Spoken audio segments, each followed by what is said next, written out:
amigos do canal Márcia Modesto.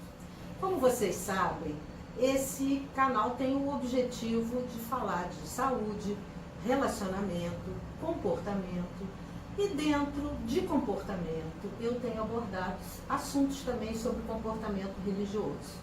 E hoje, com muito prazer, eu vou ter um bate-papo que eu sei que vai ser maravilhoso com um amigo muito querido, Edson Godin. Muito prazer, viu, Edson? Obrigado pelo convite. Nós vamos conversar sobre Umbanda. Você conhece Umbanda?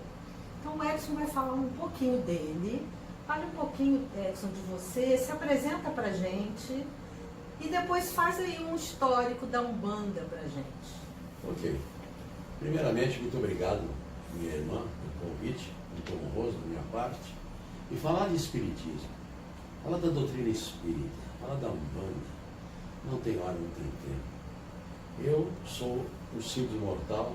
Atualmente, eu faço parte do CERJ, Conselho Espírita do Estado do Rio de Janeiro, assim, localizado a Rua dos Inválidos, com 82. Lá eu sou um trabalhador, lá eu faço meus estudos e continuo estudando.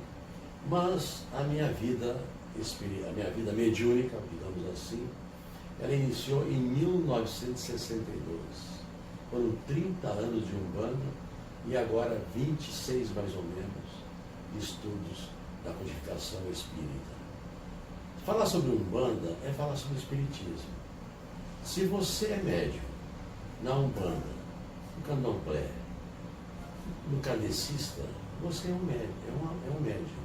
E você tem que ter as mesmas responsabilidades e os mesmos conhecimentos. E os mesmos compromissos. Compromissos, né? Morais e intelectuais. Eu comecei as minhas raízes, meus irmãos e minhas irmãs, ainda são de Umbanda. O meu mentor, que é o meu mentor, é meu guia, é meu norte, é meu GPS, é minha bússola. Meu amigo é tudo para mim.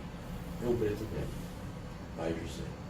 Se hoje estou aqui inteiro, pelos atropelos da minha vida, né, que não vale a pena comentar, graças a ele, e a minha raiz, a minha origem é de Umbanda. Eu comecei numa grande escola, acredito que a maioria de vocês conhece, Tenda Espírita Mirim. Na época, em 62, eu trabalhava na matriz, ali na Marechal Rondon. Era 1000 metros de espaço para você trabalhar, e tinha 29 filiais na capital e no estado do Rio de Janeiro. Eram mais ou menos 15 mil médiuns. Tanto que meu número de registro era 6.701. E ali eu tive uma escola de disciplina maravilhosa. Então, Edson, conta pra gente um pouco, porque muitas das pessoas que estão nos assistindo sabem o que é Umbanda, outros não sabem e muitos têm preconceito, né? O que é? Você falou, o meu mentor é um preto velho.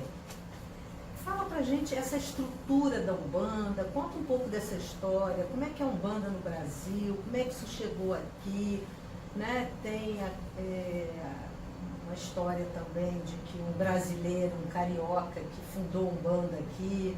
Fala um pouco dessa Umbanda pra gente. Ok.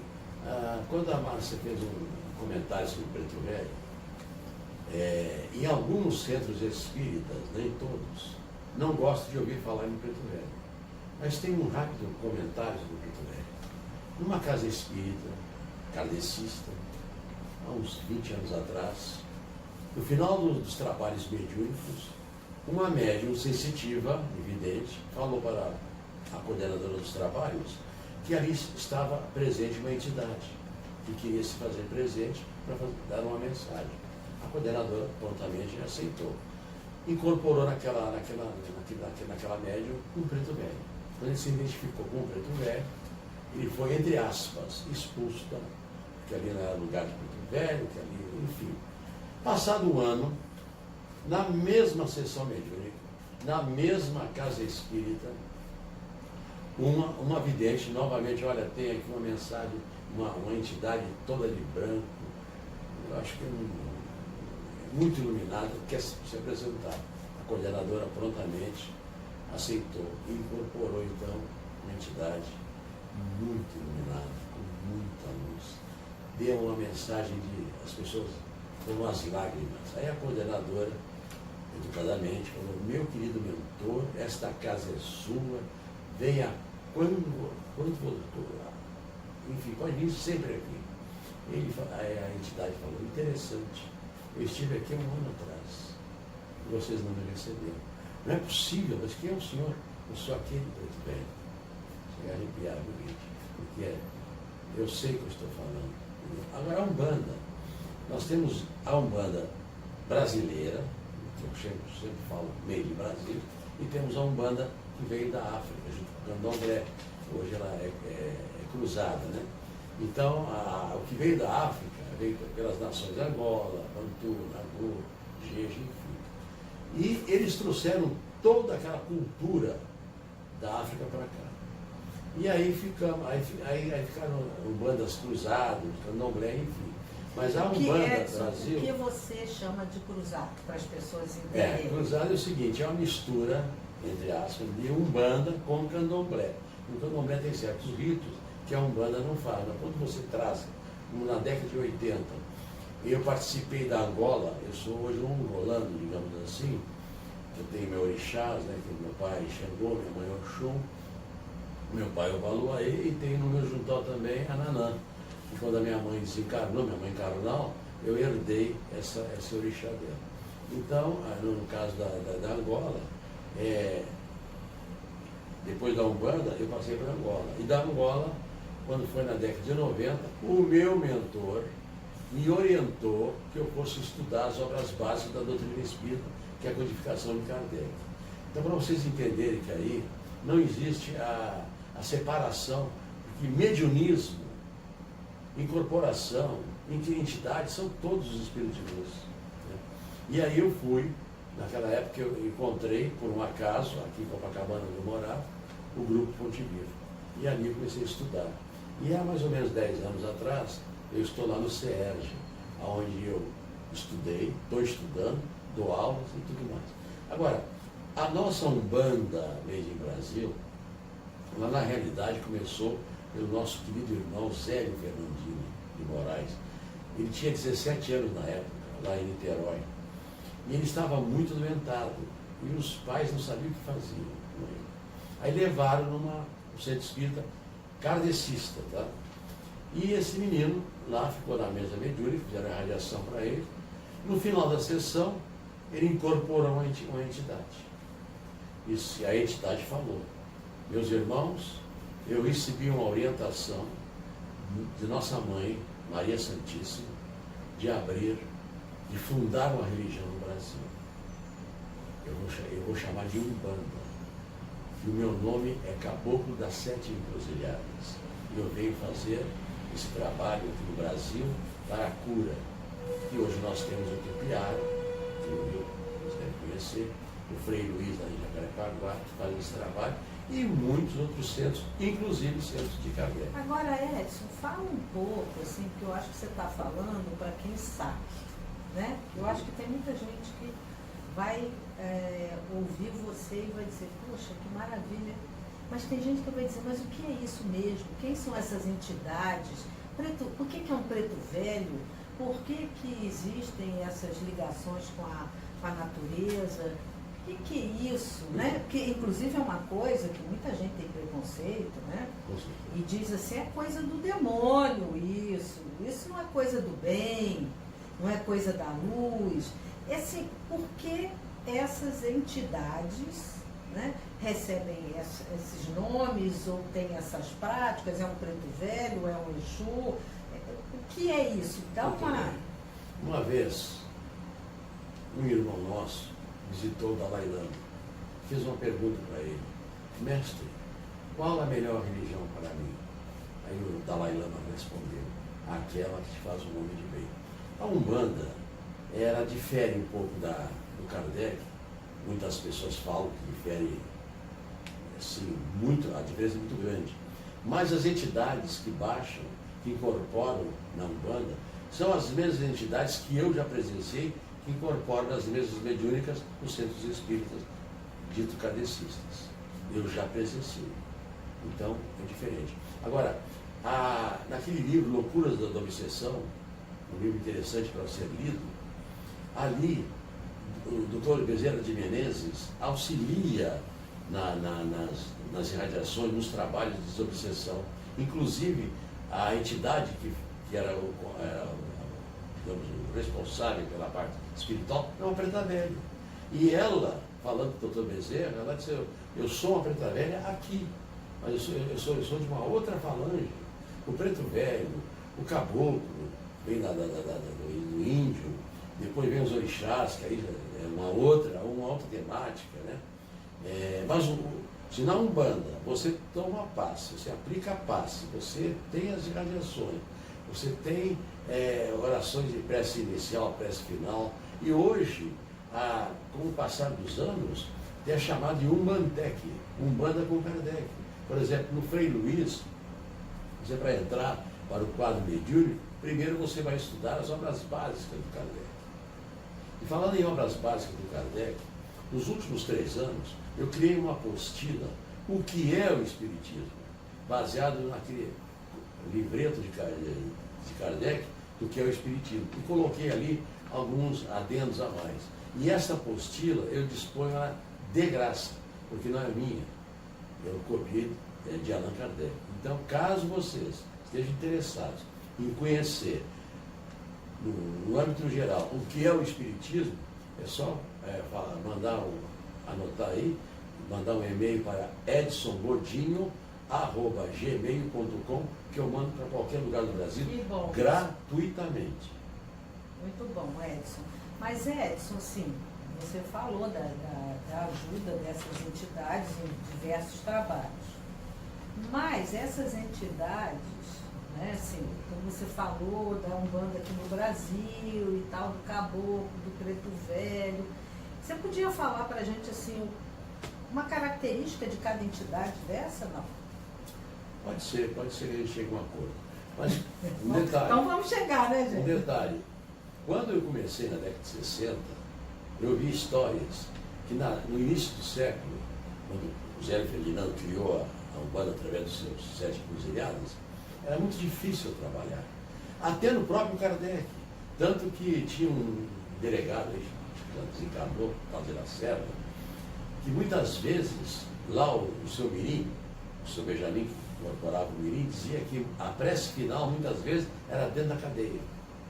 Tanto que, nos centros espíritas de qualquer denominação, tinha sempre um olheiro lá fora para cuidar da chegada da polícia.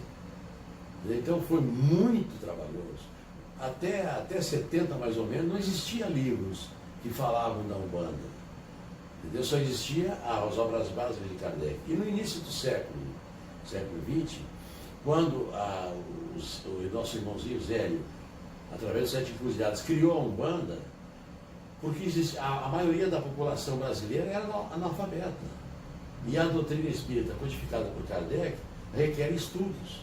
E a Umbanda, ela atende uma parte da população mais humilde. Não que o Kardec não atenda, mas atende, fica mais à vontade na casa espírita. E cada entidade tem sua particularidade. Por exemplo, a minha irmã aqui é psicóloga. Mas no centro de Umbanda, sabe qual é o melhor psicólogo, meu irmão, minha irmã? É o Preto Velho. Você chega lá, senta no toco. Ele não fala, você conversa, põe tudo para fora. Ainda sai comentando, que maravilha de Preto Velho. Resolveu a minha parada. Porque ele é um ouvinte. Aí depois vem os caboclos, vieram das matas dos índios, né? Do nosso Brasil. Tem os norte-americanos também, que dizem Sioux. Inclusive tem uma prece que eu recomendo vocês procurarem na internet, a prece dos índios Sioux. Então, cada entidade tem a sua particularidade. E temos também os guardiões, que eu chamo de guardiões, que muitos conhecem como Exus e Pombaieiras, que é uma outra falange. E que as pessoas morrem de medo, exatamente. Né? E lá é interessante, que na Tenda Mirim era proibido falar em Exus. Eu, com 9 anos de casa, eu recebi um convite para conhecer uma casa lá em Campinho, aqui no Rio de Janeiro, Senhor Orgulho das Pedras. Era uma gera de Exu. Eu fiquei com medo, eu fiquei apavorado, mas fui. porque a curiosidade é maior. Ao chegar lá, eu conheci, estou arrepiado, viu, gente?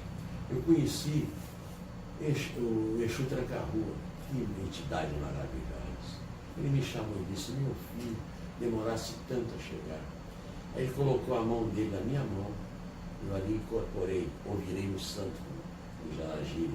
E ali participei da gira todinha. Eu fui através de um convite de um colega, e o que baixou lá foi o Exu da Mata, que é meu mentor também até hoje, para 30, quase 40 anos. Ele deixou uma série de obrigações que eu tinha que fazer. E, inclusive, nessa época, meus 2 filhos, a minha esposa, cunhada, a gente não tinha noites tranquilas. E no último item ele falou assim, que o meu cavalo, o médium vai chamar de cavalo, saia daquela casa, que é muito boa, mas eu preciso fazer caridade. E para mim foi uma tristeza ouvir aquilo. Mas ao mesmo tempo eu estava tão feliz com aquela incorporação, meus irmãos, que eu não sei explicar. Eu não sei explicar. E ali eu saí da Turumiri, fui trabalhar numa outra casa de Jacarepaguá, no Beira-Mar, e lá eu trabalhei com meu guardião, eu trabalho há 40 anos, e nunca essa entidade praticou o mal. Que toda entidade de luz não pratica o mal. E Edson, por que as pessoas dizem que elas vão às casas espíritas, né, pedirem aos Exus para fazerem trabalhos contra alguém, os famosos trabalhos, né, e vão fazer despacho nas encruzilhadas, nos cemitérios, para a gente também começar a fechar um pouco da nossa conversa? Por que isso em relação a essas entidades? Que tipo de trabalho são esses? Que coisa é essa da Umbanda, não é? Porque eu tenho certeza que muita gente que está ouvindo a gente vai falar assim, gente, isso é coisa de louco, isso é coisa de gente doida, não é? Isso é coisa de gente que vive na fantasia. Então, quem são essas entidades que as pessoas temem tanto, que buscam tanto? Infelizmente, são entidades que não têm a luz necessária e o médium não tem o conhecimento necessário. Porque presta atenção, você entra num centro espírita, então vamos por aqui um exemplo. Aí eu chego para minha irmã, incorpora uma pombagira que eu quero fazer mal para fulano, para Beltrano. Se esta entidade incorporar e quiser fazer mal, não é um espírito iluminado. Naqueles livros, no livro da Ivone do Amaral Pereira, que fala sobre Memória de um Suicida, fala lá do Vale dos Suicidas, lá existe uma falange de guardiões que atendem junto ao Hospital Nossa Senhora de Maria de Nazaré, lá nesse zona umbralina. São esses guardiões, são os cavalarianos, que fazem o recolhimento daqueles indivíduos, daquelas almas que se suicidaram para levar para o hospital. Eu posso afirmar o seguinte: eu trabalho com esse guardião, que eu tenho orgulho e honra, há mais de 40 anos. E nunca, já me pediram várias coisas. Me lembro que chegava moças para conseguir namorados, homem para conseguir acertar na loto, enfim, vou fazer mal a alguém, A ou B. Para separar marido e mulher. Tudo, né? tudo que vocês possam imaginar. E diz assim, eu não vim aqui com essa finalidade. Eu vim aqui para abrir os teus caminhos. Agora, é claro, se a minha irmã está sendo perseguida por alguém ou qualquer situação que está negativando, mandando irradiação para ela, eles correm gira. E aí, quem estiver fazendo essas irradiações negativas para essa irmã ou para qualquer outro, aí eles Agora cortam. explica o que é corregira, Edson. Corregira é o seguinte, corregira, já está dizendo, por exemplo, ela fez uma queixa aqui para ela. Digamos que eu esteja agora com o meu guardião incorporado. Ela vai dizer, olha, da mata, fulano, ciclano, beltrano, não sei o que, o meu trabalho, enfim, estou tendo perseguição, estou querendo tirar uma situação negativa para o meu lado. Ele corre ligeiro para saber se realmente o que ela está falando é verdade. Se for verdade, eles cortam. É isso. Agora, quando a pessoa chega no centro de Umbanda, principalmente Umbanda, e pede maledicência, pede a maldade para um Exu ou uma pombagira, porque o médium não tem cultura. Falta de cultura. Hoje, atualmente, não tem mais desculpa do médium umbandista ou candomblecista não conhecer o que é o Espiritismo. Para vocês terem uma ideia, eu trouxe aqui uma listagem, vocês podem procurar no Google, 10 livros que todo umbandista precisa ler. Além das obras básicas da doutrina espírita, que é o Livro dos Espíritos, Livro dos Médiuns, Evangelho segundo o Espiritismo, O Céu e o Inferno e a Gênese. Tá? E existe a maioria dos centros, mesmo de Umbanda, existe grupo de estudos. Para ter uma ideia, e agora no caminho que eu vinha para cá, o mentor me deu uma dica. Tem um livro muito importante, bom de se ler, Tambores de Angola. Ah, esse eu já li. É muito bom. Outro também, Orixás da Umbanda, de Alexandre Cunha. Guardiões da Meia-Noite. História da Umbanda, de Alexandre Cunha. Rituais com ervas, banhos, defumações, benzimentos. Mediunidade, o mergulho no mundo oculto dos terreiros, de Mário de Azevedo. A Umbanda e o Umbandista, de Alexandre Cunha, de Editora Madras.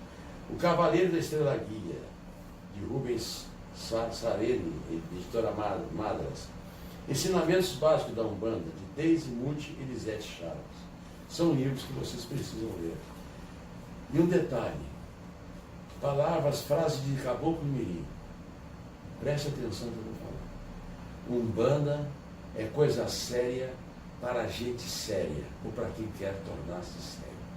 Se você é umbandista, ou é espírita, não importa onde, já faz parte de um grupo espírita, você tem que mudar. E para mudar, você tem que conhecer. E a receita que os espíritos superiores nos indicam é a reforma íntima. Você tem que melhorar para merecer a incorporação dessas entidades maravilhosas.